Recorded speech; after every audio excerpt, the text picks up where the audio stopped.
What's good, y'all? My name is Dylan Green, and this is Real Notes, a space dedicated to blurring the cultural and artistic lines between rap and film. I'm here to chop it up with everyone from rappers and producers to journalists and video directors about their relationship to movies and how, if at all, film inspires their craft. My guest this week is artist manager, independent label head, streaming account manager, and former DJ Soko. We spoke about Atlanta, Ghostbusters, Batman, the art of collecting, growing up in Michigan, the greater Detroit rap scene, his work with Journalist 103 and Apollo Brown as The Left, the life, death, and rebirth of his indie label Left to Center, and how the many different jobs he's had within hip-hop led him to where he is today. Come fuck with us. What's cracking, everybody? Welcome back. Welcome back to Real Notes. It's been a time. It's been a good week. Lots of crazy shit's happening. I have a working dryer for the first time in 2 weeks, so that's pretty tight. Happy Friday. It's not Friday. It's Wednesday when you're hearing this, but I love y'all. Dylan Green, CineMasai. I got a lot of names and do a lot of things all over the place, but I got somebody else who has quite a few names, not a super crazy amount of names, but he's got some names. He's done a lot of shit. He's been in this industry for a while. You've been a DJ, you've been a manager, you've been I believe maybe a producer. Correct me if I'm wrong at some point. No, he's not. And he's shaking his head. He was never a producer. I'm a bad friend. But this man has been all over the place. He's worked with a lot of your favorites. He's a native son of Detroit. And this is Soko. We got Soko in the building today, man. It's Soko and I have been friends for probably about, goddamn, must be like 6 or 7 years at this point. I think you might have been the first interview I ever did over when I was over at watchloud.com, and things just kind of developed, and this is the homie now. So Soko, thank you so much for being here. Like, I know, just thank you. I don't know, like, just thank you for being here, and thank you for putting up with my bullshit. Like, no, nothing to put up with. Thank you for having me. I've been kind of teasing on Twitter because I was like, yo, I'm gonna be on one of my favorite podcasts next week, because Real Notes is legit one of my favorite podcasts. Only correction to your intro I would make is DJ, label, indie label owner. Right, indie label. Oh, I forgot about Left to Center. I was gonna say that in the intro too. Good. I'm so bad. It's all good. Artist manager, and then everything else that I've done centers around either label manager at a company, release manager at a company, but most recently on the day job front, streaming account manager for Secretly Distribution, working on their digital marketing team. And then the only other correction I would make is not native son of Detroit. I would say Michigan, Detroit area, like Metro Detroit area. It's always tricky speaking about like the geography of that to anybody who's not from there, because I grew up like a 20 to 25-minute drive outside of Detroit city limits, but it's like middle-class suburbs. So like, it's not Detroit, and anybody from Detroit hearing that would be like, oh, this motherfucker is from Detroit. So, you know what I mean? But it's hard to explain that sort of geography to like New Yorkers or people from LA or people from Atlanta. Well, maybe Atlanta, because a lot of Detroiters live in Atlanta, so they would understand it. Right. But yeah, man. But yeah, no, definitely came up in the Detroit hip hop community.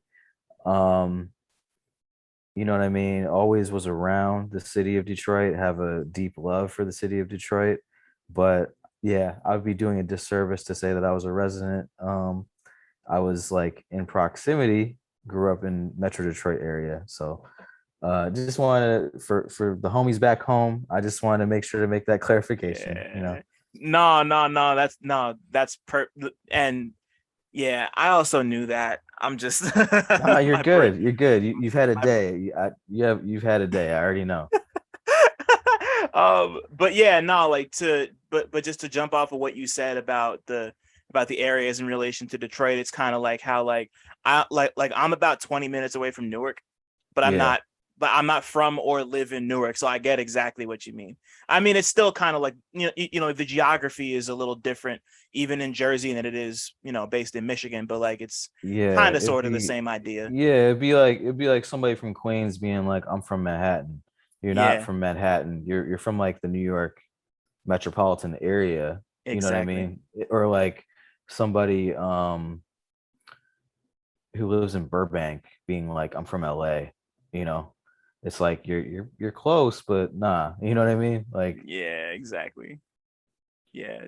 No, yeah, I don't want to get you in trouble because I know nah, I'd actually get you in trouble. I ain't worried about getting in trouble. It's just I never want to disrespect like um the extended family, you know, people I consider family from the Right. city. You know what I mean? I guess like I don't know that shit is sacred. You know what I mean? Claiming you're from Totally. Detroit, that shit's sacred. Just like I'm sure, understanding hometown pride with New York, like claiming you're from Brooklyn, like you need to be from here. You know what I mean to claim that Yeah, shit. So totally. But bro, thank you again. Just like thank you for being here. I nah, thank you like for having me, man. nah, man. I know you've been asking, but either like it just I don't know. That's just like it's special to me. Like it's like it's special to me I because like wasn't you asking. I was hinting. I nah was nah hinting. nah. I'm playing. I was Oh, hinting. getting off the. I was like, that's a cool podcast you have there, man. Like, we're we're we're getting off to such a great start already.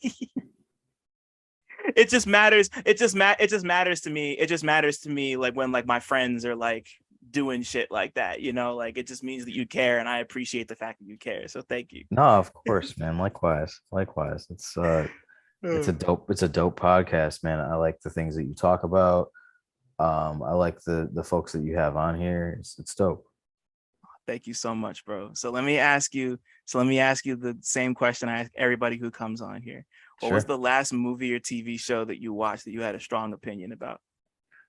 Last well, I mean, I really love Atlanta. I watched the latest episode of Atlanta Mm-hmm. last night. And then I missed Abbott Elementary on Wednesday, so I watched that last night as well. Mm-hmm. Um, I really love Atlanta. A lot of people had like opinions about the way last season was formatted and kind of like had opinions about how this season is formatted. I think the biggest complaint I've read on Twitter is like, oh, how come it's not following, the Earn, Darius, Paperboy storyline, like their journey, and sometimes it'll like center around a random set of characters. Like what did they call that shit? They called it like an art piece episode or art house episodes or Yeah, like whatever. I'm like one-offs or like yeah, like Yeah, that general idea. Yeah, yeah, yeah. I like that shit. Like I enjoy it. So Mhm. um other than Atlanta, what was the last that I had a strong opinion of? Oh, Morbius, that shit was ass. Oh man, you actually watched. Yeah, I was at home with the wife and it was like on sale, I think on Amazon Prime or Xbox or something, and we Mhm. we rented it and we watched it. And my wife said, "Oh, it wasn't that terrible," but I think she was trying to give it the benefit of the doubt of like it was like really fucking bad, but it wasn't that bad or what. I don't know. You know Right. what I mean? Yeah, Like, but it I was really do. fucking bad. I hated that shit. I was on my phone most of the time until it was over. I was like, this shit is ass juice. Like, See it looked awful and I haven't it's on Netflix now, so I haven't I want to try it just because, but I'm just not there yet. I can't bring myself to do it. it's not And good. yeah, I just I've been hearing nothing but terrible things and any any movie that inspires people to meme it to the point where it starts to make money, that's a Yeah. bad movie. That's a bad fucking movie. But as far as Atlanta goes, um I was also one of those people who wasn't 100% feeling the one-off episodes in season 3. There were a couple that I liked, but the rest I really could have done without. It really my whole issue was that like a lot of those episodes felt like one thing I've always loved about Atlanta is that it really feels like for us by us in like just like in terms of just like being black and watching the show.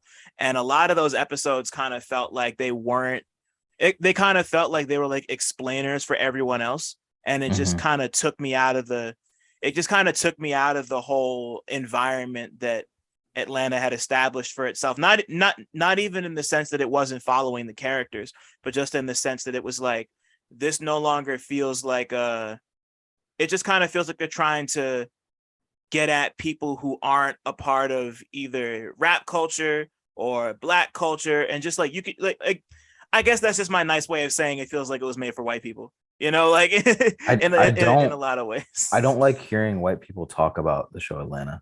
I'll just be Yeah, honest. man. That um Yeah, I don't know. I can't explain why, and I'm not like prejudiced either. Obviously, you've known me long enough to know that. But like I know. I don't know why. And then also the other thing, because like the show The Wire, that Mm-hmm. I mean, I know that was like David Chase, a white man. You know what I mean? Yeah. But at the same time, I would have the same feeling hearing white people talk about The Wire. So the same feeling I would feel when I'd hear white people talking about The Wire is the same feeling that I feel when I hear white people talking about Atlanta. I just like it makes me feel like kind of weird. I don't know. Yeah, it's I really can't think of many other shows that really kind of like dig into this shit the way that Atlanta does. And that's what and like it's been so refreshing to see season 4 get back to kind of the same or like a similar format as the first two seasons. Like I didn't see last night's episode yet, but like I really do feel like Atlanta's been firing on all cylinders this whole season so far. Like season 4 has been just it's just been nothing but hits to me. Um I think the last yeah the last one I saw was the Tyler Perry Mhm. the Kirkland Chocolate. They really called this man Mr. Chocolate. I'm so Yeah. upset. That was funny. But yeah, no, season 4 of Atlanta's been great. I'm really excited to see how it all ends because apparently the ending is going to be real nice. Zazie Beetz, who plays Van, was talking about how she and Donald Glover were like really just reveling in how nice of an ending they gave Atlanta, and just like it's always crazy to start watching a show when you're like because Atlanta started. I think I was definitely in my early 20s, and now I'm Mhm. 30 and Atlanta's about to be over in like 4 weeks. Yeah. And it's kind of wild just like seeing the ride and how long it took for season 3 to or how long it took for seasons 3 and 4 to come out because of the pandemic and the fact that the whole cast just got so busy. But like it's just been a real crazy experience with this show, and I'm kind of grateful for it in a lot of different ways. And I'm just grateful for it's just been great. I wish I had more to say about it right now, but I'm probably going to save that for when the actual show is over. But Atlanta's dope. It always has been for the most part, but I'm No, fucking with it. it's It's a good. great show. It's a great show. I really enjoy it. I really enjoy like absorbing the show and like not just being entertained, but absorbing what the, the message might be, behind certain episodes. But it is interesting. It is like really important what you said about like the show feeling like for us by us, like for black people by black people. Like I think that I guess what I'm saying is when I watch that show and I absorb it and I'm entertained by it, but also like absorbing whatever message is being conveyed. Like I think that I mean I don't know about other people, but I like when I'm watching it, I do have a general understanding that like there's certain things that are not going to connect fully with me. You know what I mean? Like certain messages that I'm not going to understand as well because I haven't lived those experiences from firsthand experience. I don't know. Does that make Right. sense? It does, yeah. Like I feel like sometimes when we absorb certain shows or movies, just understanding the cultural context, you know what I mean? Because like I don't know, I feel like everything everywhere all at once. Like there were a lot of cultural things in there as an Asian American that I really connected with that I'm sure non-Asian Americans wouldn't connect with in the same way.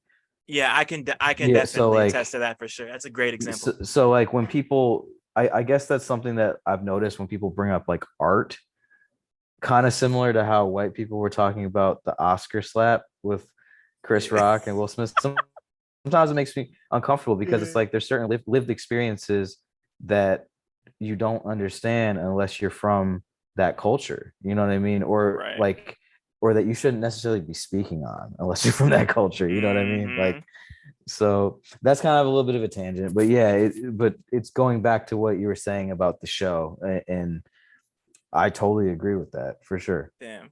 He could have killed him though.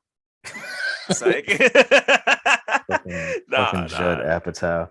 Yo, Man, he's a lame for tweeting that. Seriously. he truly is, man. I just I like it's so crazy that like that happened this year, bro. It feels like if it Yeah. like it feels like 4 years happened. It like 4 years of time went past. It feels like 4 years of time has gone by over the course of the last 8 months. It's so weird, but yeah,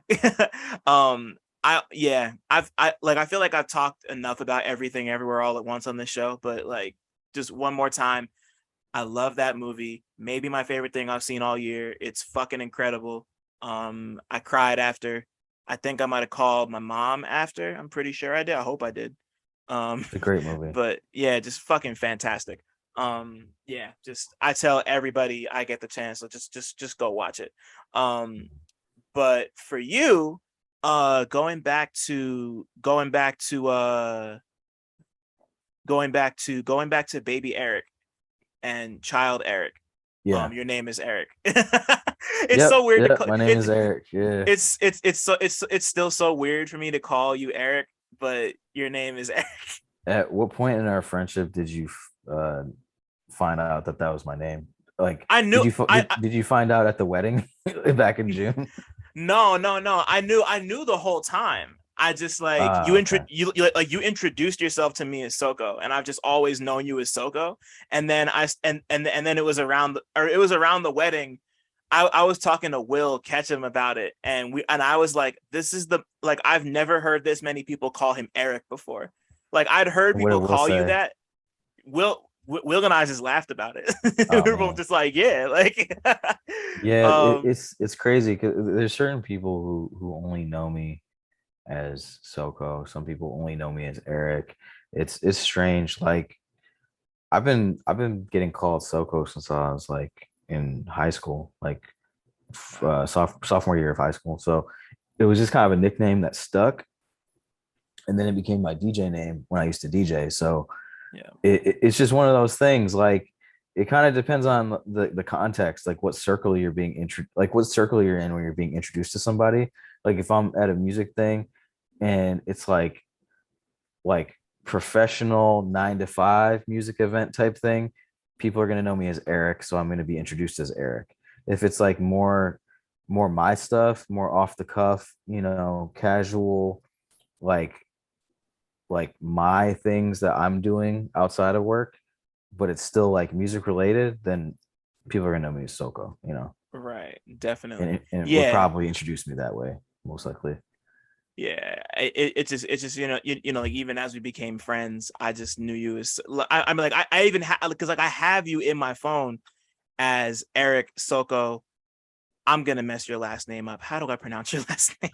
Oh, I'm such a bad friend, no, bro. no, This has no, been so no, no, no, you're terrible. good. You're good. No, you're good. You're good. You're good. It's spelled like it's spelled weird, so it's not like the most straightforward uh spelling to pronunciation, to the Yeah. two. But so it's Reynard. Raynard. See. Yeah. That's what I was gonna say, but I second guessed myself. Yeah, But that's when I was a kid, I would just tell my friends, like when I was really little, like middle mhm, school, they would always mess it up too. So I would just tell them like rain and art and just say it fast. got you. So I've literally had you as this in my phone since we ah, became friends. Literally, like, so nice. yeah. Anyway, Nice. yeah, y'all couldn't see, but it's his whole name written out with Soko in the middle. But anyway, so young Soko, Baby young Eric. Eric. So Yeah, with you, what's the first movie experience you can remember having? It could be at the theater, it could be at your cousin's house, it could be wherever. Ghostbusters. Ghostbusters, Okay, hands down. I knew we were gonna go here. 1984 Ghostbusters. That was hands down my first movie experience that I can like really remember. It was VHS tape, probably from Blockbuster, RIP for the most part. Damn, yeah, Um, for the most part. you know what I mean? It was probably from Blockbuster, or there was a video store by the crib called Bally's Video. It was over in my parents grew up in we grew up in Lathrop Village, which is like just outside of this suburb called Southfield. It's like kind of inside of it almost. So Mhm. Bally's Video was over in this other um town called Berkeley, Michigan. So Bally's would like they had like the ill popcorn maker, so you could take as many Mm. boxes as you wanted home, like for the kids or like whatever. And like they had their rental prices were cheaper than Blockbuster, and you could keep the movie out for I think a day or two extra than Blockbuster would do usually. Mhm. So I'm assuming it was from there or it was dubbed because my dad was notorious for renting movies and just dubbing them on blank VHS tapes. He had like 300 movies. Like I shit you not, like maybe 300, 400 movies. That's So yeah, incredible. yeah. So he was, yeah, he was the bootleg tape man before the bootleg tape man. So you know what I mean. Wow. But yeah, no, it was definitely 1984 Ghostbusters, and I was hooked. I was like really into Ghostbusters. I still am to this day after Yeah, that. you are. But that's definitely the experience I remember for first cinematic experience. That's so beautiful. And yeah, just as a little addendum to that, this man sends me all his Ghostbusters collectibles every time he gets them. Like I get like pictures Yo, and I man. see it's the Yo, man, best. I love it. I got the Proton backpack replica Yeah. coming in like April. Oh, Um, crazy.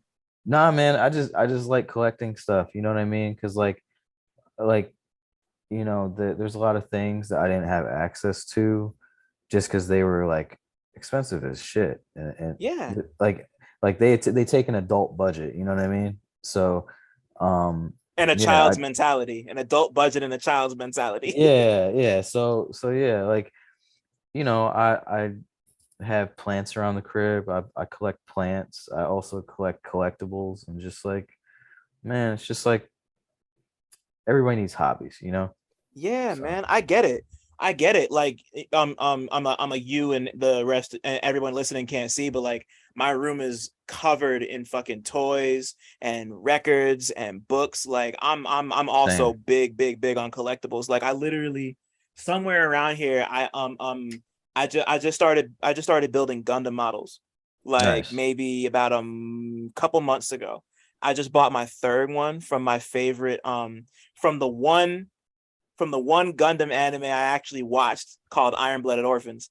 Nice. And I'm about to I think this weekend I'm about to start building my third Gundam model. So like I totally get it. I just think it's great because like you and I just kind of like connect on that level, like we kind of send each other just like Nerd shit, man. yeah, for real. And like yeah, and like the last thing you sent me was a bunch of Nerf blasters you had, and one was I think like a Batman grappling hook one, right? Or was that just like or was that just like the Batman grappling hook replica you have? I can't It was the remember. Batman grappling hook replica. The one I Okay. sent you was actually it was a replica of the pulse rifle from the movie Aliens by James Cameron. Right. And and Okay. and they made it in like Nerf form, and I was like, I have to fucking get this. Yeah. So, but yeah, man, like Batman, Star Wars, Ghostbusters. Yeah, I mean, just yeah, I'm into collecting collectibles and records, books, plants. Um, you know what I mean, man? Like just I don't know, man. Like I gotta zen out on some nerd shit or some just random Yeah. shit sometimes, So that's kind of like my thing. Aside from like music stuff, hip hop, which I love, and working in hip hop, and also like you know having some of my hobbies and activities based around music and hip hop. I don't know. I feel like I'd lose my mind if I didn't have any other hobbies to kind of Right. fall back on, you know? Yeah, no, yeah, it's really like you said, you put it perfectly. Like everybody needs hobbies, and you Yeah. just need stuff, you just like need other ways to entertain your brain, or not even entertain, but just like stimulate your brain that isn't just the one thing you do. Like that shit is so important just for like not even just for like your mental health, but it's just like it's fun. I don't know. Yeah. Like I just like it's cool to have hobbies. It's cool to have hobbies. Yeah, I think, honestly, I think the pandemic taught me that it was like okay to reconnect with a lot of the things I was into when I was younger. Cause like Mm-hmm. I was one of those people who like a lot of my inner identity was around my job. And then like just before the pandemic, like a month before the pandemic, I lost my job. So I think the pandemic, like, as fucking terrible as it was, and I'm not saying it was a good thing. I'm just giving context. Like during that Yeah. time is where I like was able to just like do some soul searching and find or reconnect with things that I was into that wasn't just based around my career. Like I had to reevaluate um how I was like spending my time and the things I was into. And I don't know, I just kind of had an epiphany where it's like, man, like I really have been putting way too much energy into like one facet of my life, which was my career. And that's it. You know what I mean? Like I need to Yeah. figure out what are some other things that I like that have nothing to do with like advancing my career or making money. You know what I mean? Yeah. So I think that's very freeing to find things that you enjoy that you don't necessarily have monetized, you know. Right. And for you, like speaking of that, as you get older from the time that you were kind of really into Ghostbusters and Star Wars and all that type of stuff, as you get older and you start experiencing more movies, was there ever do you remember the first movie you saw that kind of really touched you on a level outside of just being entertained by it? Like something like it doesn't necessarily need to be artful. Like it can be if you want it to be, but it's just like something that really connected with you and was just kind of like, this is the power of movie making on some like cliche shit. Like, Man, that's a great question. So there's a few movie experiences that I had like that were just different. Um, what I mean by different is like different in the sense of how they impacted me and like because the one experience I'll start with is I was in martial arts as a kid and my martial arts instructor took a bunch of us to and our parents to Dragon the Bruce Lee story in the theaters when it mm-hmm. came out with Jason. I think it was what was his name? Brandon Scott Lee or what? Do you know who I'm talking about? You know what Yeah, actor I'm yeah. talking about? His son, right? I'm pretty No, no, sure. no, no, no, no, no. It's the dude who played Mowgli in Jungle Book, the Asian dude. Oh, okay. You Yeah, know I know who who I'm you're talking talking about. about. It was I do, him yeah. and Lauren Holly was in it, I think too.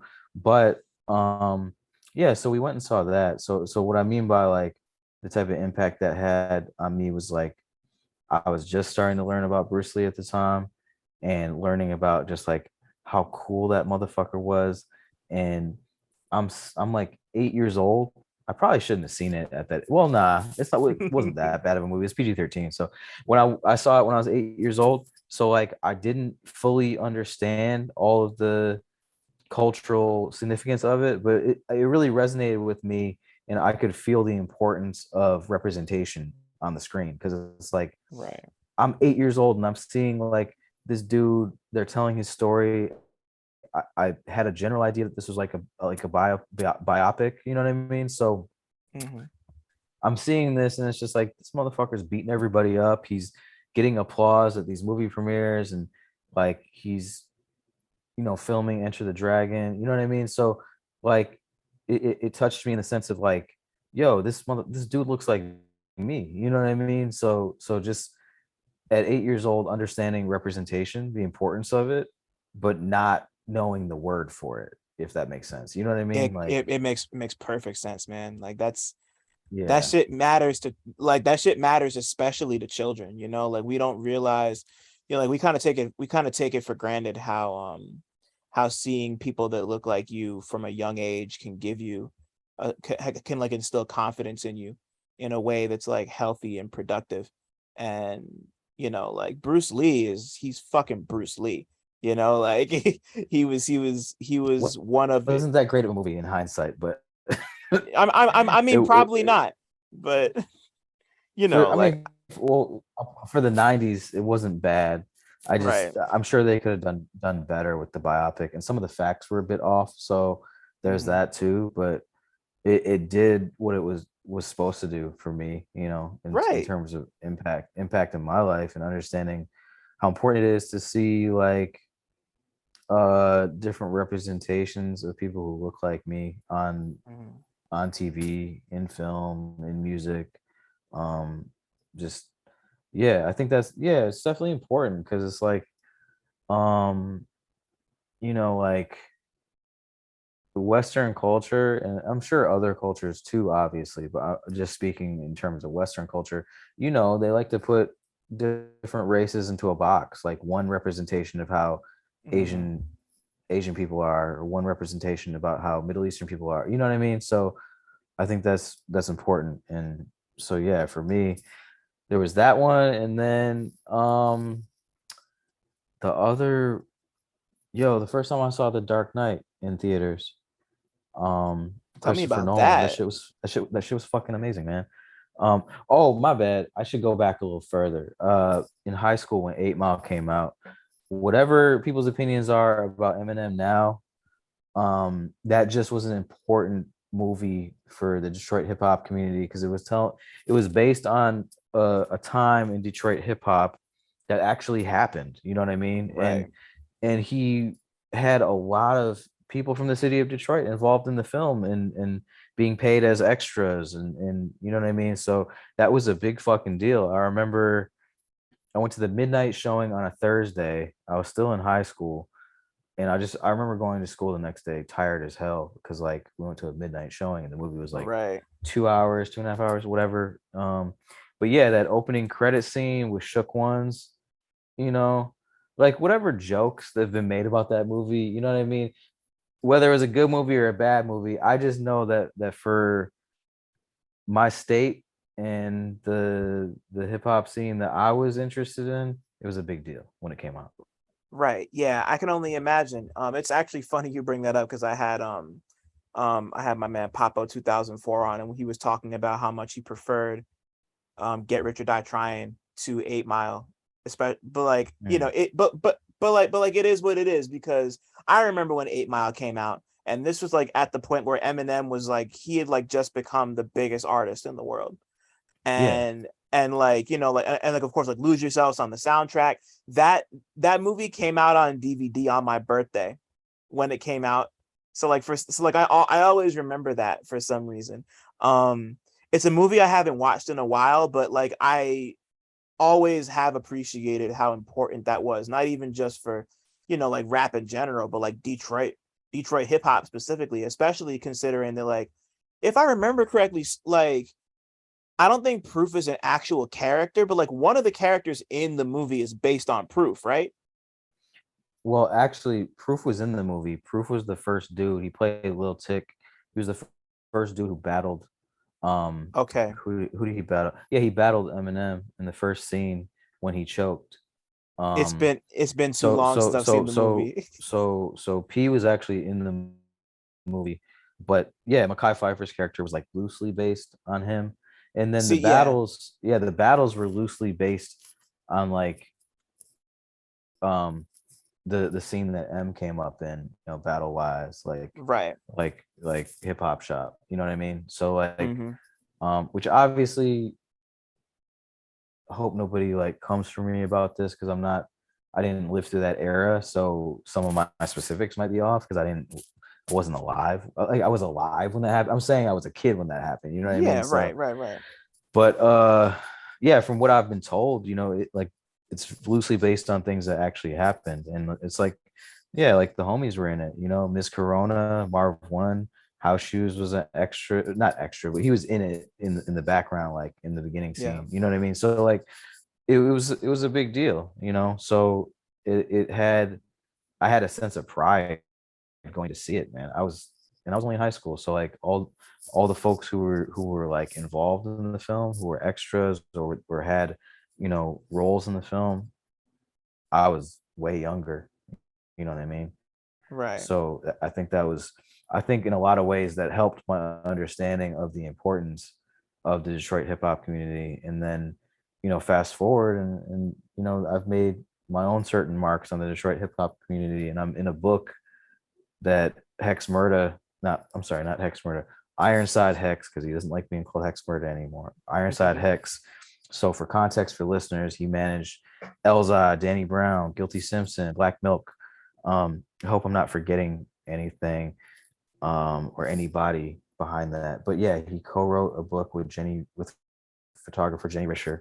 It was a Mm-hmm. photography book that also had text in it covering the whole history of the Detroit hip hop community. And there's like a couple sentences in there that I'm in, and then I'm in a few sections on a list of like Detroit DJs, Detroit based DJs. So yeah, man, like 8 Mile was like not the only beginning of being ingratiated into that community, but it was like one of those moments where it instilled a sense of pride for sure. I can only imagine, like just like really just like once again, just like representation is extremely important, and especially just like representation and like a good recounting of history can really just do wonders for anybody, but like especially for young people. And considering that, like this is kind of around the time, well, I mean, like you're obviously like a young man and like doing your Mhm. shit. So like when did music first come into your life? Yeah, when did music first come into your life? I mean, like my parents didn't listen to the stuff that I listened to. You know what I I'm mean? sure, yeah. Or like, you know, there were certain influences that I'm still a fan of now. Like my grandma used to listen to Supremes in the car, you know, Motown, Temptations. Um, and then there's just like random shit that my dad used to listen to too, like Billy Joel, you know what I mean? But Yeah. a lot of my own probably because my household was kind of strict. So like we couldn't watch R-rated movies in the house, like you know what I mean? So Hmm. my involvement with listening to music and finding my own musical taste didn't happen till like fifth grade, sixth grade. And that started with like Biggie, Wu-Tang, Outkast, you know, ATLiens and Ready to Die were both my first albums that I ever owned. Um, cause like I didn't I'll be honest with you, man. I didn't really start buying CDs till I was like in seventh or eighth grade. Hmm.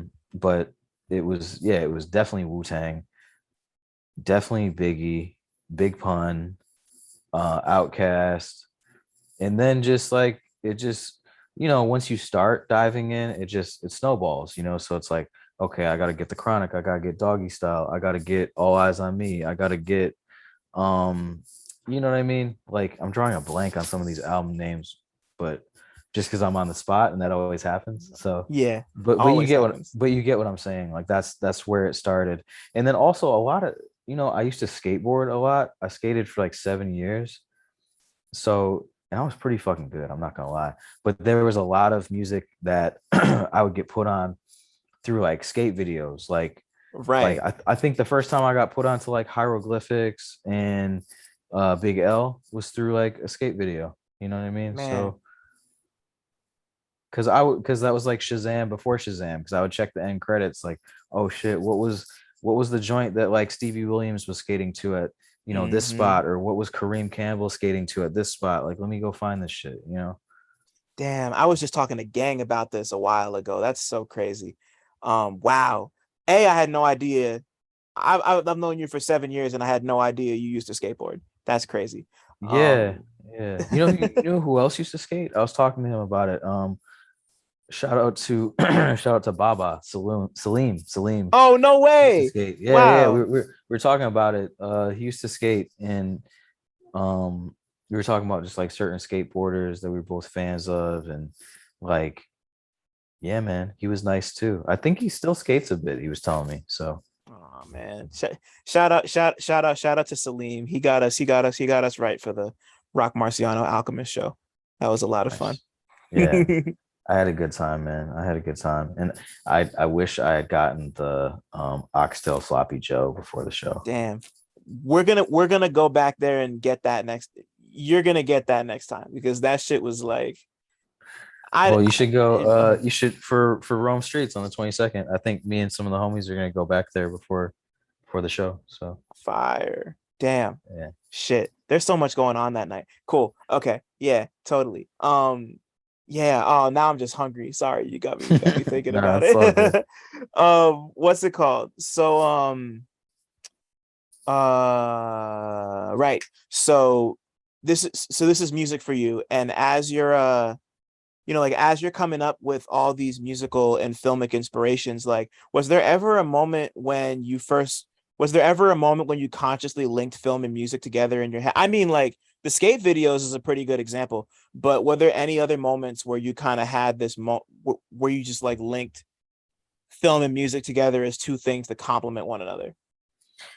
I think I think the correlation started clicking for me when I started. I didn't grow up with cable, so there was there would be certain moments like either at a friend's house or somehow I'd get exposed to like music videos. So I think the cinematic element of music videos, like Biggie, the Warning video, you know what I mean?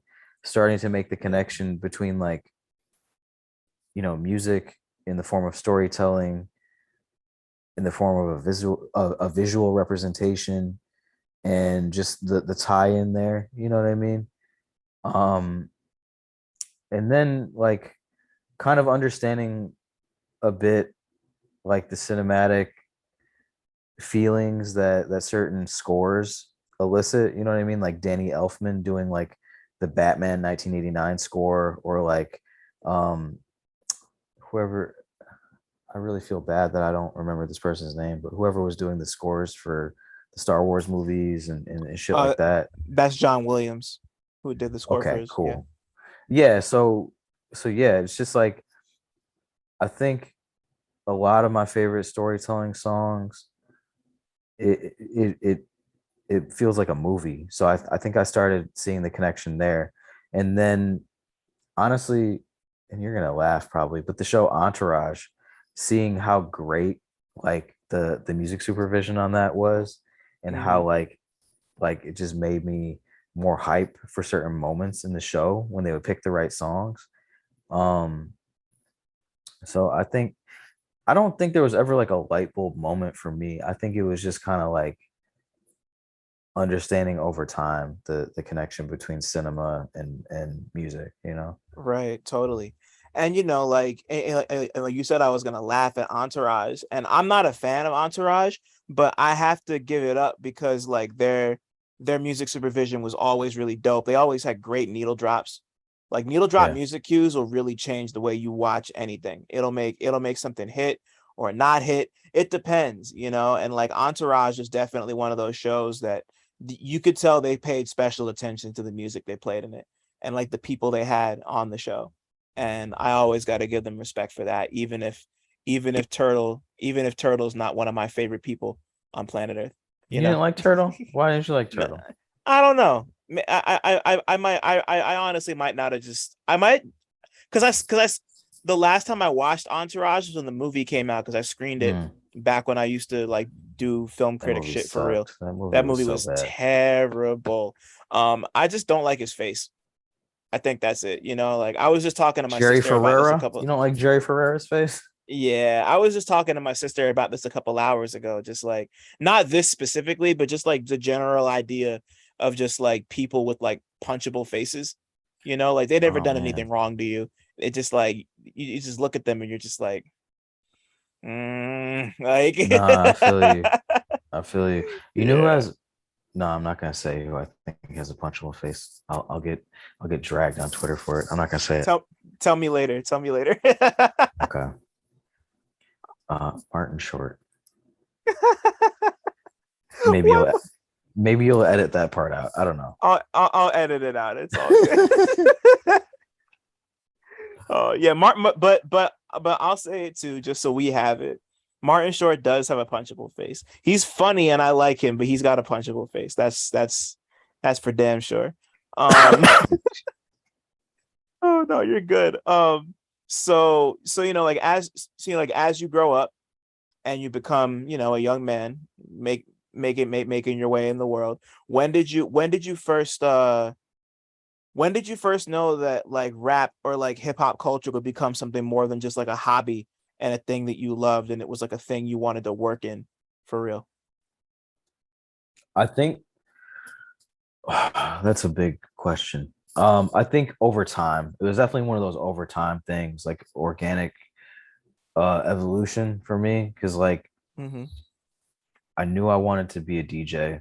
I was just really fascinated by DJ Premier and Gangstar Records and understanding like how is he doing that? You know what I mean? And then seeing it Mm-hmm. on film, like how he's doing it, and then saving up for turntables in high school and getting turntables and then like getting like those how-to DVDs or VHS tapes and trying to teach myself how to do it, like studying like the Executioners or DJ Babu and trying to figure out how to do certain scratches. And so that was like my first point of entry with like wanting to DJ, and then starting getting to know Journalist 103 in Detroit and getting to I know do. Yep. producer Apollo Brown and Apollo. So I started out as Journalist 103's DJ. He's a legendary MC. He worked with Big Proof, rest in peace. There's a song called Broken with Journalist 103, Big Proof, Moo, and it was produced by House Shoes, and it was a huge record in Detroit. Like it was really big, like cult classic, And I was a fan of that record in high school, so I didn't meet Journalist till like college, and then I started DJing for him, and we struck up a friendship. And Apollo Brown was a big fan of Journalist, and Mm-hmm. just told him like, let's start a group, let's do an album. And then I got brought in as the DJ to do some cuts and also be like the tour DJ for shows and stuff. And the group was called The Left, and we made an Yeah. album. We made an album called Gas Mask, and it got picked up by Mellow Music Group. So that was my point of entry into music on like a professional level. And I think from there it just evolved into like wanting to learn about different things in the business and then becoming like interested and fascinated by those things and wanting to do those things, like starting an indie label called Left of Center through Fat Beats that I did for a few years, for like 4 or 5 years, and managing artists like when I was managing Nolan the Ninja, Ty Ferris, A minus, so Shout like out to all three of them. They're extra yeah, fucking hell dope. All yeah. three of them.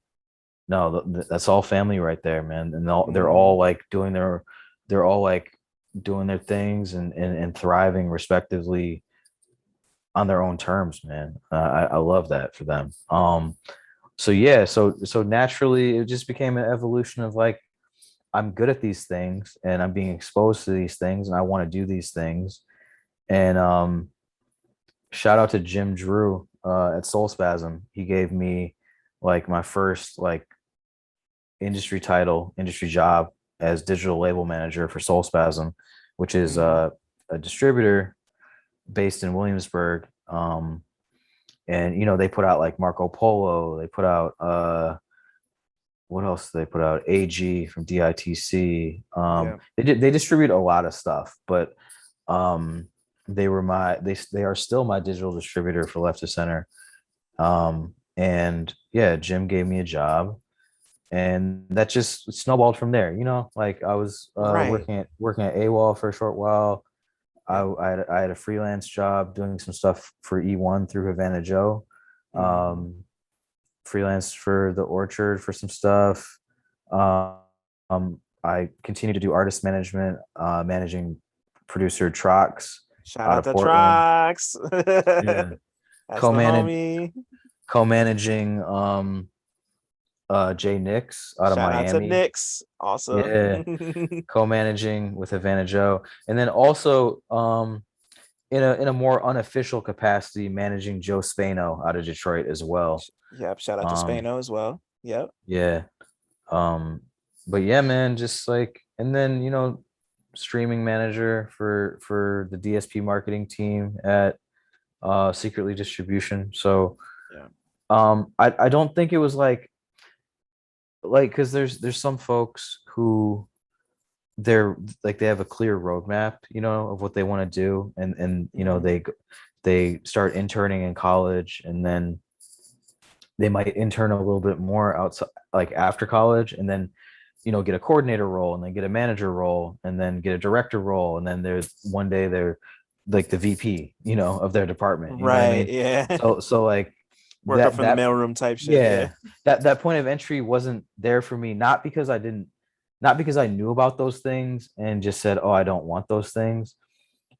It's because I really didn't know about all these different vast music industry roles until I started like rolling with Apollo Brown and seeing like all these different things.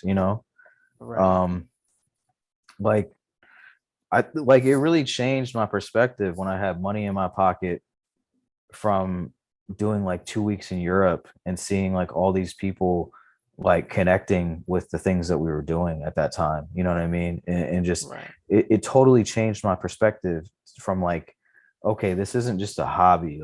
Like you can really make money off of this and enjoy what you're doing. And Right. and my job obviously it's work. You know what I mean? I think people make that assumption that like just because you work in music, it's not work. It is work. So like I'm gonna be like a bit stressed or feeling a bit under pressure about a deadline, but it doesn't mean I'm not enjoying my job. It just means that Right. like hey, I got this deadline and I gotta finish it. You know what I mean? So Yeah, but at the end of the um day, it's still a job. Thank you for saying that, yeah, man. yeah. No, I it's feel like just yeah. No, I sorry to cut you off. I just feel like no, I you're good. explain that to people. I explain that to people all the time, and it's just like like we enjoy what we do, working in music and working in media, but like this shit is work. Like absolutely. um, but nah. So like you just ran through way more than I expected you to, Sorry about and that. I no, that's not bad at all. Because there were two things that I had written down specifically that I wanted to talk to you about, and one of them was working on Gas Mask with the Left, Hmm. because I remember first hearing Gas Mask. I told this to Apollo when I had him on the show maybe about a month ago, and like I remember hearing the melody and just being like, damn, Hmm. like the fuck is this, you know? And then so I mean like that album means quite a bit to me, as I'm sure it does to the three of y'all, and it does to a lot of other people. So like talk to me real quick, because like you already mentioned just kind of like touring with Apollo and just kind of like how like that whole process kind of gave you perspective. Like talk to me a little bit more about like creating Gas Mask and like working with journalists, working with Apollo, and like how just like give me a little window into how that project came together, because Sure. it means a lot. There was there was a list of like features and people that Apollo and journalists wanted to be on the album, and it would happen pretty much every weekend for that time until it was done. We would get up at Lab Cab in Royal Oak, which was a home studio. Um, Shout out to Tate. Uh, the homie Tate had that studio in the basement of his crib. And yeah, artists like all the features on the album would come through there. Like Guilty Simpson came through there to lay down his verse. Yeah. Marv One came through there to lay down his verse. Like nothing was like no features were like mailed, like emailed over. Like they all came to the studio to cut those. So it was like I was sitting on the couch when Guilty came through to do his verse. Same thing with Marv. Like it was all just like really organic. Like everybody who Apollo and journalists had asked to be on the record genuinely wanted to be on the record. Like Marv and journalists go back decades. You know what I mean? So Hmm. and Marv and Apollo are cool too. Like they're fam. So it was just a really organic, fun experience. Uncle P and Pat from DetroitRap.com. They came through to like check it out, and they had some folks in town from Europe, you know, who like came to check out the sessions too. So it was just a really fun time, man. That was like that recording process is one of the funnest times in my life, man. Like I think the only thing that didn't get recorded there was the scratches I did on the first song. That's the only thing that didn't get recorded there. I did those at another studio, but everything else was all done at Lab Cab in Royal Oak. And then it was mixed at the disc by my man Magnetic, who basically like he's mixed like everybody's shit, like Danny Brown, Big Sean, Elzai. He's an incredible engineer. Mm-hmm. So he mixed that, and then it was mastered by Eric Morgeson. I can't remember the name of the studio, but I think it was like Studio A or something. I can't remember the name of it. I have to look it up. It's been so long. You know what I mean? Right. Yeah. So it was like 2010, 2011. Well, the record came out in 2010. Um, I, yeah, no, it did. It's just my memory is so foggy sometimes looking back Right. on some of those events. But no, that was pretty much the creative process. Like Apollo would cook up the beats, journalists would like pick them, or at least I think that's how it went. Because like that creative process between producer and MC, it's a little personal, so that might have been like their own thing, you know. So I don't know for sure if it's like Apollo came to him and was like, these are the beats, but I do think that he made batches with journalists in mind and let journalists like go through them and select Okay. which ones he wanted to be like rapping to on the album. But I just do know that like uh it was just a very organic process, you know. Right. And it comes through in the music, honestly. Like it like I think that's why that project has stood the test of time the way it has, and why people revere it the way they do, because like y'all were really tapped in with each other, and it Mhm. really shows in the work. Like like people don't go and travel Europe and tour albums that don't connect with people, you know Yeah. so like that's I mean, you don't need me to tell you that, but that's special. And like you do that, and you're DJing at this point, and eventually you decide to start with Left to Center Mhm. and start distributing and start your own label. And like what was that early process like for you? And like coming and like you mentioning earlier that you didn't really know that much about, well, like you kind of just like learning on the job in a lot of ways. So like Yeah. how did it feel to go from being like how did it go from kind of working as like a DJ to kind of going into label management and artist management? And like what was that transition like, and where did the idea to do Left to Center come from? Um, well, a few different places to be honest. Like, so shout out to Chris Orrick. He used to go by a different name, but I'm not gonna Uh, say it on here because yeah. those motherfuckers. Um, Mm-hmm. but yeah, those right wing motherfuckers. But yeah, Yeah. he came to New York for a press run. So like he crashed at my crib, and I was essentially like taking him around to different places just because he wasn't as fully familiar with how to navigate New York. So I was like, okay, cool. What's the address? Okay, all right, I got you. So like we went up to Vibe, went up to Sirius XM for Tony Touch, and just like I'd been through that process before. I know how what you're supposed to do when you check in at the SiriusXM office. I know where the address is.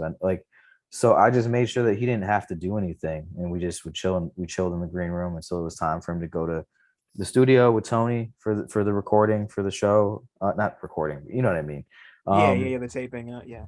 Yeah. so like a few of the homies, my roommate at the time, Jay Norm, and then also Chris, they both said like, you're good at this. Like and I just didn't understand like what that good at, like that what that was. You know what I mean? Yeah, I what didn't the is understand. was. Yeah, Yeah, you know what totally. I mean? Like so I mean, looking back now, I understand that it's like managing project flow or managing talent, like project management, talent management. So that kind of just added to like the spark of wanting to see what else it is that I could do. And Mhm. so starting left to center in the beginning, it was pretty easy for the most part with getting it off the ground, just because I had built up enough like press contacts to send the music to, like yourself, Mhm. and Watch Loud and Jerry Barrow, you know. Shout out to Um, Jerry.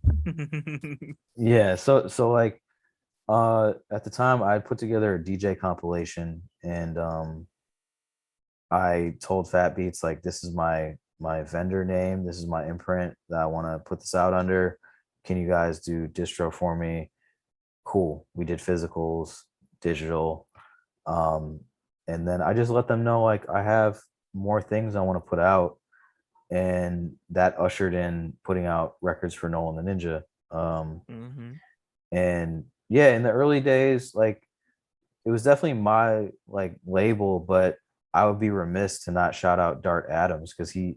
he Shout out to like Dart he too. helped yeah, he helped a lot with like bios, liner notes, getting a second set of ears on music, sending music, getting a second opinion on like track sequencings. um you know what I mean, like in those early days it was really dope and really cool to have like an extra hand, you know what I mean, of help. Mhm. um but yeah, no, getting it off the ground, it it's hard to maintain a label sometimes, I think, especially like when you're doing physical and digital, and just really figuring out how to build that out. But it wasn't like, I can't really think of any huge challenges, to getting it going.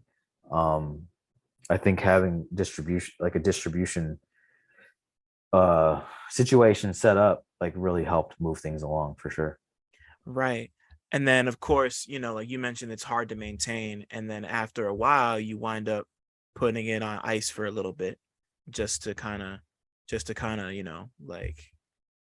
like life transitional shit. And at this point, you're thinking, or not thinking, you are reviving it. Yeah, no, And I'm bringing it back in you know 2023. I'm so happy to hear that because like yeah, because like now I got to tell the story. The first time we met, you had reached out to me on Twitter and you had just put out you just put out the Domino Effect, and I still have all those extra CDs you gave me. Oh, word. Like I have at least 3 or 4 of them. They're somewhere in my room right now, and I have the vinyl too. Like it's so Nice. like you see, like you had reached out, and you were the very first interview that I did, it like the first one ever that I did at Watch Loud.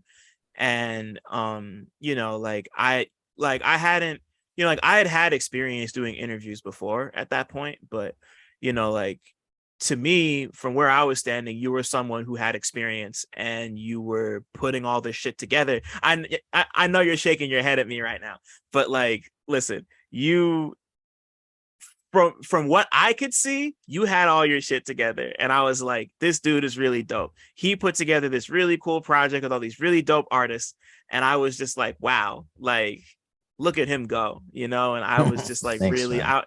Nah, for real. I was just really happy to see it. Just kind of felt cool to be talking to somebody who had some sort of, you had some sort of foot in the door, and I was just like, damn, like this is, like for you to be reaching out to me, I was like, damn, like who the fuck am I, and like like left to center, it clearly meant a ton to you at that point, especially with the people you were working with at that time, like Nolan, and to see it come back at this point, it's just like it feels full circle, not just for me and my bullshit, but just because, like this is your baby. And I'm Yeah, just man. happy that you're at a point where you feel like you're ready to start distributing and labeling again, type shit. I mean, it's gonna. I mean, well, I won't be distributing. I have a distributor for that. So, Yeah. but I it's just meant the labeling part. I no, just no, no. You're good, man. You're good. I just it's gonna be different than it was before. We're not focusing on doing physicals at the moment. We're just gonna do digital, which is right. cool. I feel like I have a pretty good understanding on how to market in the digital landscape. Like it's what I get paid a salary to do. You know what I mean? Yeah. Um, so like I feel like the way it's gonna look is gonna be different. I'm not really focused on signing artists, I'm more focused on signing projects. So hmm we're gonna have a project with Marcel Allen. Shout out Uh to Marcel, bro. That's yeah, the with guy right there. with Trox producing all the beats. Joe Spano with all the beats produced by Trox. Um Fat Boy Sean out of Texas.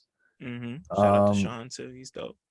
yeah, and those are like yeah, that's like a teaser of some of the things that will be coming. But yeah, I'm definitely concentrating on signing projects, not just hip hop either. Like hmm it's one of those things of where yeah, like it'll be offshoots of hip hop. It'll be in that same wheelhouse, but like don't be surprised if I put out like a jazz album, Like Cool, man. Fuck it. yeah. Whatever So works. I just like I felt like when I started it, it was just a different time, and I was on a different type of time at that time. So it was a different type of vibe, different type of structure, different type of music. So Right. And like now you're back at it and you're just it's just really dope to see you reinvent.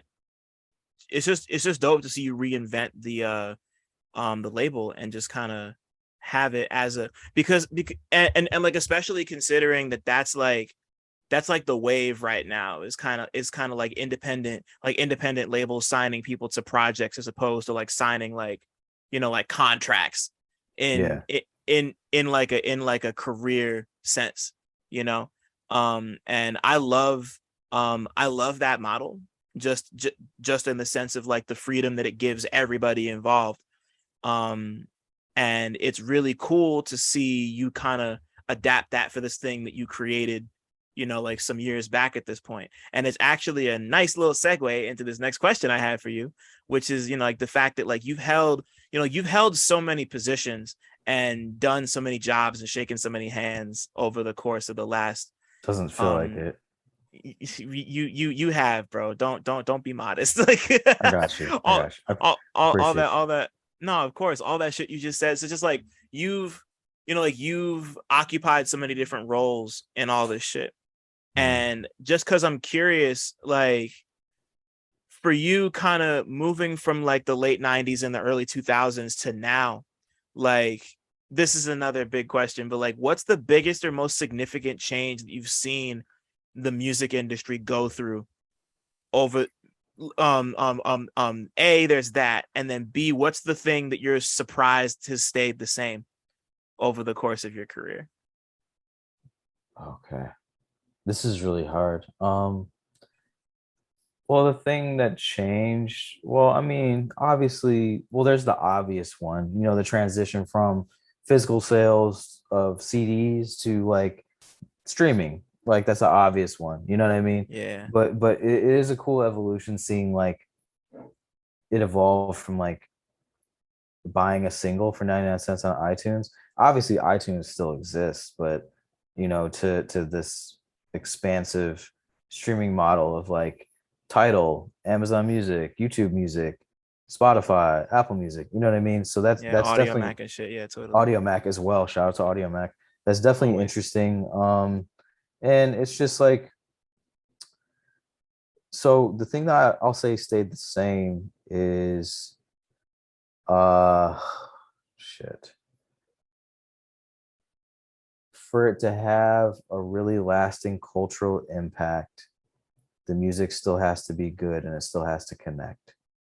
I think that that's the thing that has stayed the same because I won't name records, I won't name artists. There are some that had a moment, but I don't think they'll be talked about 30 years from now. Yeah. So I think that that's the thing that stayed the same. Like we're still talking about Thriller, we're Yeah. still talking about Songs in the Key of Life. Like, you know what I Yeah. mean? Like, so I think that's the thing that stayed the same is that still has to be good and resonate with people to have that lasting cultural impact. Right, totally. And like I just wrote this review of Wu-Tang's 36 Chambers, or Enter the Wu-Tang 36 Chambers. I'm so Mhm. used to just calling it Enter the 36 Chambers, but I say that to say that like that album's about to turn 30 years old.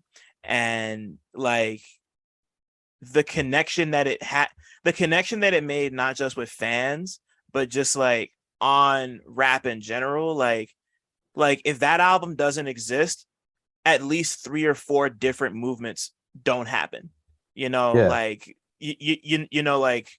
like I that don't, that Gambino era, that mafioso era with right. Cuban links, that doesn't happen without 36. Yeah. Yeah, you know what I mean? So Yeah, exactly. And just yeah, and just like the different ways of production, because like of course like RZA and them had some severe limitations at that Firehouse Studios. Like it wasn't, like a lot of that came from just the fact that they were dealing with shitty equipment. yeah. But people wanted, but people have wanted and still want to replicate that sound 30 years later.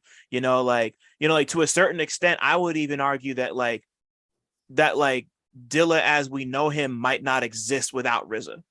Like people talk about him and Q-Tip a lot, but like I see so many similarities between what Dilla and RZA do that it's like just kind of crazy. Just in terms of like sound and feel. And yeah, like just I hope that's not sacrilegious. You got to look in your eye. But I'm just not gonna say that I agree with it because I that's don't. fine. But That's fine. we don't have to get into it. But for the sake that people don't come from me, I got to make it clear that I don't agree with that. So I, I I understand. Maybe I'm tripping. Um, but I just think like it's just why. Yeah, no, like I say all of that to say, that you're absolutely right. Just like music needs to connect to people. mhm. And when it connects to people, like that's how it lives, and that's how it spreads, and that's how it establishes, just like like that's how like dynasties and legacies are formed. Like that's why we're talking about Stevie Wonder. Like his music is bordering on 40, 50 years old at this point. Like we're still talking about like it's just really wild to be at an age where you just realize how important it is that stuff connects in that way. Because like things can connect to you when you're like a certain age and feeling a certain way about the world. But Mhm. for you to still go back and listen to stuff that you love, and for it to either to like you learn new things, or you just like appreciate an old thing in a different way, like that's special. And I still go back to Life After Death a lot. I listen to that yeah. album a lot, man. To me, that's the perfect rap album, by the way. Hmm. I Um, mean, I mean, it's a great album. Like, yeah. I can't even front there. So this is what I mean by how I think it's, and I'll let you get to your next question after this. I'm Yeah, sorry, no, good but to talk, bro. me, Please. no, to me, the reason why it's the perfect album is Biggie is my favorite rapper, first of all, but also it just covered so many bases. Like there are party songs on there, there's storytelling songs on there, there's songs where he's just barring the fuck up. You know what I mean? Um, Yeah, there's songs about life, like inspirational songs, like "Sky's the Limit," songs about loss, "Miss You." You know what I mean? Like he really covered a lot of ground on that album. The production's great, the features yeah, are great. Only thing I would have done without is having R. Kelly on there. That's it. yeah. Um, Even um, back when everyone loved him. Yeah, no, fuck that guy. But yeah. it was Agreed. it to me. It's a great rap album. It's a perfect rap album. So Yeah, I see why. I there are a couple of the skits that a couple of the skits are just kind of like meh to me, but like the songs are great, you You know, didn't like you didn't like you didn't like Play a Hater where I he's love singing? no, I love that. I Okay. like the let me put it this way. I like the skits. I like the skits on Life After Death more than I do on Ready to Die, Okay. if that makes sense. I'm sorry, I don't need to hear anybody fucking on record ever again. I feel you. I don't need to hear it. No, no, no. but I get it. Get it. but nah, man, Life After Death is just it's like it's one of those things where like I've listened to it a bunch, but I haven't listened to it front to back in years. And it's Yeah. just like I know when I go back to it, it's all just gonna like hit me in the chest. And Yeah. I'm kind of excited about that because like I think about Kicking the Door a lot, but It's a it's great like song. not but it's not something that I ever like. I always think to myself like, damn, I want to go listen to that right now, and then I never do. But then when it Oh man. happens, it's just all gonna like it's just gonna run into my shit and it's gonna be great. I'm gonna Yo, love it. Marcel cracks me up on Twitter, man. I feel like Marcel Allen tweeted the other like last week, like, oh, I just found out that on Kicking the Door, Biggie was dissing Nas. Like just totally sarcastic. But I can't remember if it was him, but he be tweeting some funny shit, man.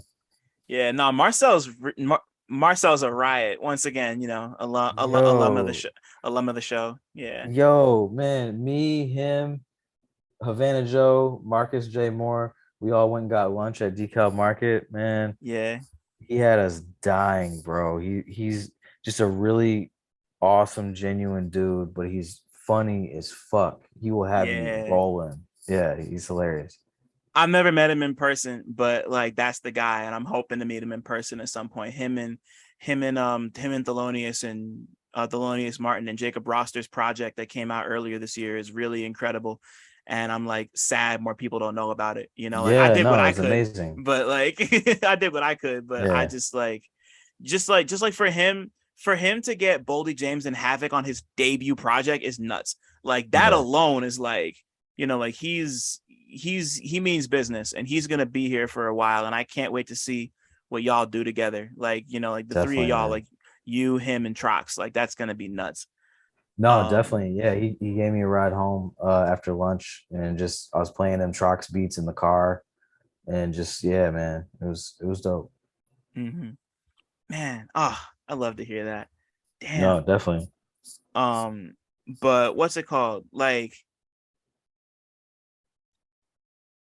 I'm just trying to think about where else I want to go with this because like we talk so often that Yeah. I feel like like you ever just get in like a professional setting with someone and you feel like you know like whenever y'all are just like talking Yeah. like everything just kind of comes up and it just like happens. And then when you're in a professional setting and it's like time to ask a question, it's Hmm. just like, what do I want to say to you? Like I don't like you know, Yeah, but you're nah, kind of like a loss for words. Like you draw a blank. You don't know like what. Yeah, no, I get what you're saying. but like I just I really did spend a significant grip of today just like thinking about our relationship and like how far the both of us have come over the course of the last like 6 or 7 years. And I'm just proud of you. You know, like I guess I'm just gonna Likewise, take this man. time to say that I'm just like really proud of you and just like everything you've done and everything you've accomplished and everything you're going to accomplish. You know, like I just yeah. And I was also thinking about when you and I went to go see Old Oh yeah, in yeah, Brooklyn. yeah. Yeah. And just like Shout out to Cobble Hill Theater. yeah, for real. I hadn't really been over to Cobble Hill, at least not for a while before that. And like we just got tacos and fucking went to go see Old and just like riffed on it the whole time. Movie And sucked, man. that move that like I had so much fun with that movie, but it was so bad.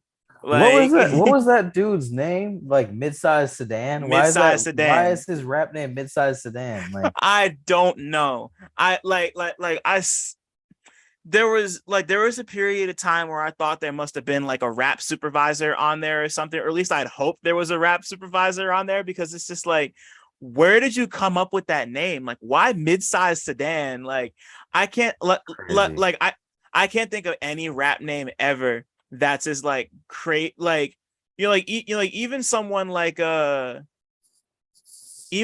Riff Raff, like, just like, why mid-size sedan? Like, why not full-size sedan? Like, and I'm so happy. And like, but then again, I guess credit where it's due that we didn't have to hear him play any music, because like I was afraid that as soon as they announced who he was and said that the kids were like in love with him, that they were gonna like play music, and like they like made music for the movie.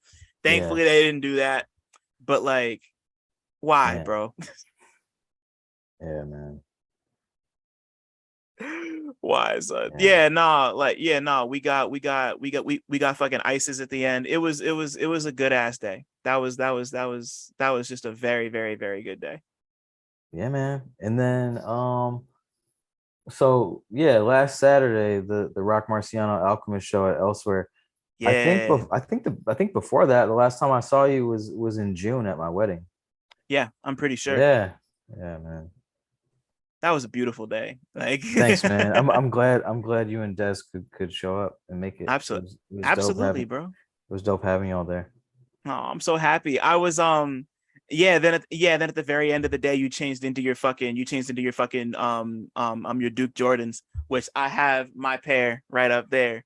Oh yeah, And man. that I was had to put the J's on, man. I had the dress shoes on long enough, like right. all right, we're married, we're having dinner, like the DJ is playing some shit. Let me put my J's Mhm. on. Like let me get comfortable. Everything could be casual at that point. Yeah. Like I had really wanted to smuggle mine in just so I could like do that too, but like one day we're gonna have to pop out in the fucking matching Duke University Jays. No, no, of course, man. Of course. Oh damn, sorry, I just got real sentimental there for a second. Nah, it's all good. But nah, like, you already know I could talk to you for hours, but my very last question for you to wrap this up is, Sure.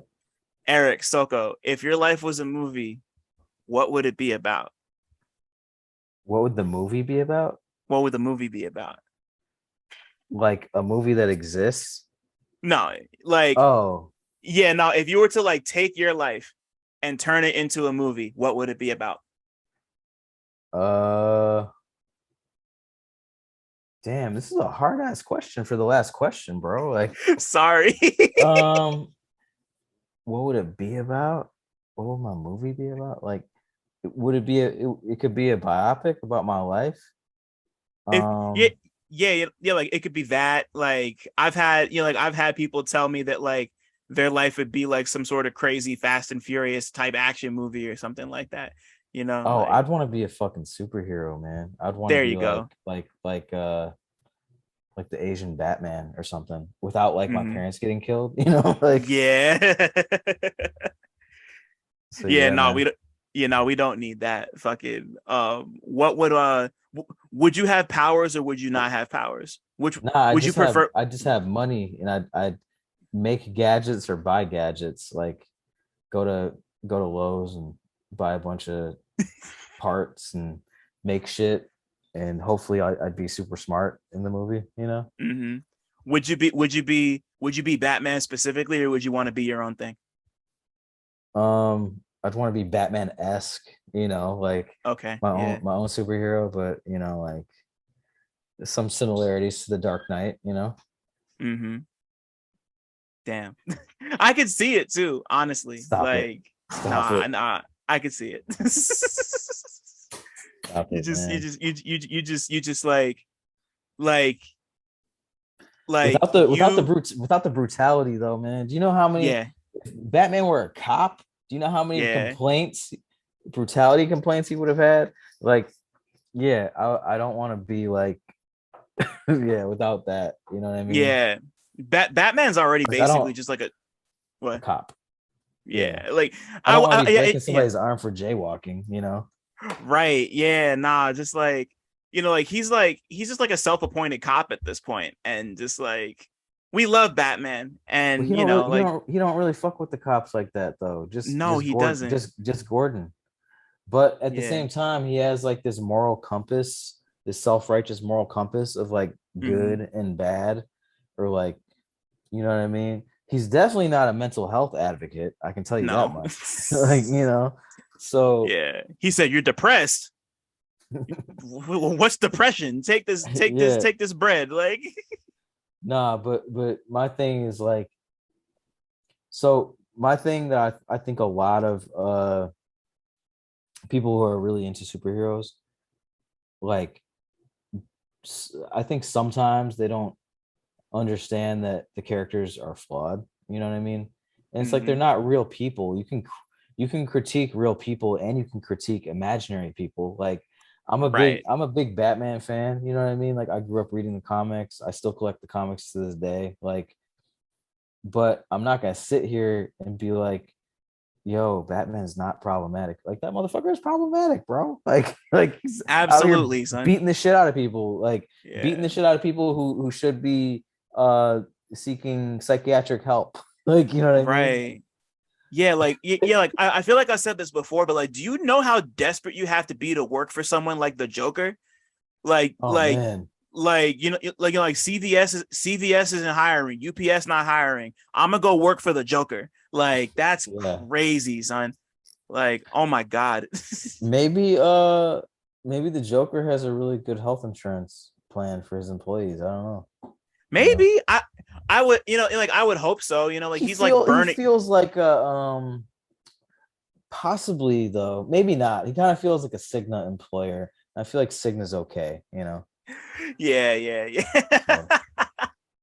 I Yeah, mean, I hey, mean, I mean, low key, health first is pretty good. So I remember when I got like after I lost my job, like for the first few months, I had health first. That Medicaid, man, that shit was actually mm, pretty good. So that's beautiful. I miss yeah. health insurance sometimes. I'm gonna get it back soon. I need Ah to go to man, the doctor. I just like officially got health insurance back when I started it secretly. So that shit is clutch. Damn, dude. Shout out to you. That's beautiful. Nah, man, like I've lived on the edge, not having health insurance for a while. I've had like health insurance light, aka Medicaid, and then Hmm. like having like for real health insurance again. Um, it's cool. Definitely a flawed system, but I'm glad I have health insurance again. Right. Yeah. Welcome. Yeah. Welcome back to the land of the insured type shit. Yeah, man. No, I can take more risks now. You know what I mean? I Come can on. skip down a few steps when I'm leaving the Yeah. house You without can you worrying can about breaking my leg. you can go out and buy yourself some Batman wings and jump off a fucking 30-story building and I don't know glide if I'll go down and that fuck your far. shit up. Nah, Like, man. No, man. do it. Nah. But yeah, man. What are your final thoughts before we conclude the interview, though? Damn. So my final thoughts are that I appreciate you being here, and I appreciate your I appreciate the ear you give me for just about everything, like and it's been really beautiful connecting with you, not just about music, but Mhm. about pretty much everything, like like I think it's like I think it'd be safe to say that you're one of the best friends I've made out of this industry, and like someone that I've like it's just kind of been like a foundational friendship for me working through all of this, and just to kind of just like geek out with you about toys and just like meet people through you, and just like you've just been you've just been an incredibly positive influence on my life. And Likewise, man. Hell yeah. I just really I just really appreciate you being here, and I appreciate that you I appreciate how much you enjoy all this, because Yeah, man. there are a lot of people that I talk to and I have conversations with who, like, you can tell people enjoy things obviously, but like your enjoyment of all this shit is so pure to me, and just Oh like man, so thanks. like just like even the way you talk about Detroit, and me bringing up the RZA Dilla thing, and you just being like, like just so people don't come for me. Like, you care about where you come from. You care about the area, the general area that you represent, in ways that people don't really anymore. And No, I man. always appreciated that about you, like from the moment that we met and connected. So just thank you for that. No, thank you, man. And likewise, like, it's all love, bro. I really appreciate you, appreciate your platform, and you having me on your platform, and everything that you do at Pitchfork, all the publications that is privileged to have your pen be lent to them, I appreciate that. And yeah, man, to set the record straight, I think me being out in Brooklyn for like, it'll be 11 years in April, I want to say. I think there's a misconception that, like, I don't have like love for Michigan or the Detroit hip hop scene anymore, but I very much do. So I definitely want that to come across in this interview for sure. Yeah, and I think it does. Like you've always been someone who knows your history, and I know you do. Like, I know, like, I know the love you have. Like, but I get it. Yeah, no, there would be no me without the Detroit hip hop community, and that's just a fact. Right. There'd be no me in the way that I am now, in terms of music, in terms of career, without the Detroit hip hop community. So I have a lot of gratitude for that. But at the same time, I also have a lot of gratitude for the city of New York too. Like I've shown nothing but respect for New York, being here, and just I love living here. And I feel like I've been adopted into this city, and just, yeah, man, there's a lot of great things about both cities, to be honest. So I feel like I've really soaked up like the best of both worlds, to be quite honest. I feel it, like it's like an integral part of your come up, and like you're here and you're established, and just like I'm just really proud of all that you've accomplished, and just like the fact that you're here and still kicking. So just thank No, you. man, of course, man. Nah, we don't fold, man. Like, both of us been through ups and downs, just in our careers, in our respective careers, in life, man. We don't fold. That's just not who we are, so Never, ever, ever. Thanks for listening. Shout out to y'all for making it this far, and shout out to all the Black people listening too, because y'all really impeccable. Don't forget to like, subscribe, and tell a friend to come through next time. 1.